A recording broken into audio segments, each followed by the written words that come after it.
శ్రీ సచ్చిదానంద సద్గురు సాయినాథ్ మహారాజ్ కి జై. శ్రీ సాయి చరిత 742 పేజీ 50వ అధ్యాయం 121 నుంచి ఈరోజు చదువుతున్నాము.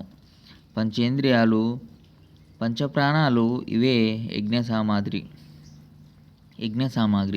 మనసు బుద్ధి అనే గుండంలో జ్ఞానాన్ని రగుల్కొల్పబడుతుంది. యజ్ఞకర్త యజమాని అయిన జీవుడు అజ్ఞానమనే నీతిని ఆహుతి చేస్తాడు. దానితో ఆత్మానంద రసంలో మునిగిన ఆ జీవునికి అపభృత స్నానం జరుగుతుంది.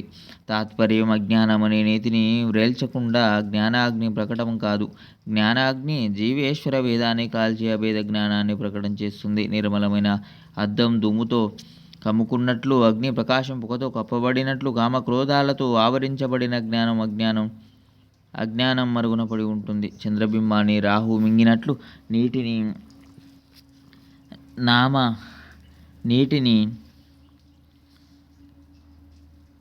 నాచు ఆవరించినట్లు స్వయం ప్రకాశమైన జ్ఞానాన్ని మాయ కప్పివేస్తుంది. గొప్ప గొప్ప జ్ఞానుల మతి భ్రష్టుపట్టి వారు అధోగతి పాలవుతారు. ఉపాయం తెలిసినా వారు రక్షించబడరు. యథేచ్ఛగా ప్రవర్తిస్తారు. కళ్ళుండి గుడ్డివారవుతారు. ప్రజల సాంగత్యాన్ని వదులుకొని నిస్సంగులవుతారు.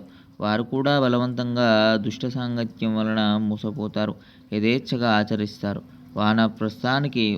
వానప్రస్థాశ్రమానికి వచ్చి తిరిగి గృహస్థాశ్రమానికి మోసపోతారు. యథేచ్ఛగా ఆచరిస్తారు. వానప్రస్థాశ్రమానికి వచ్చి తిరిగి గృహస్థాశ్రమానికి వెళుతారు. చేయరాని పొరపాట్లను చేస్తారు. మునుపు అసహించుకున్న వస్తువును మరల ప్రీతిగా స్వీకరిస్తారు. ప్రయత్నంతో పాపాలను తొలగించుకున్న వారు కూడా దురదృష్టం కొద్దీ మరల పాపాలలో పడిపోతారు. ఇటువంటి స్థితిని ఏమనాలి? ఇటువంటి జ్ఞానుల జాతిని ఏమని పేర్కొనాలి?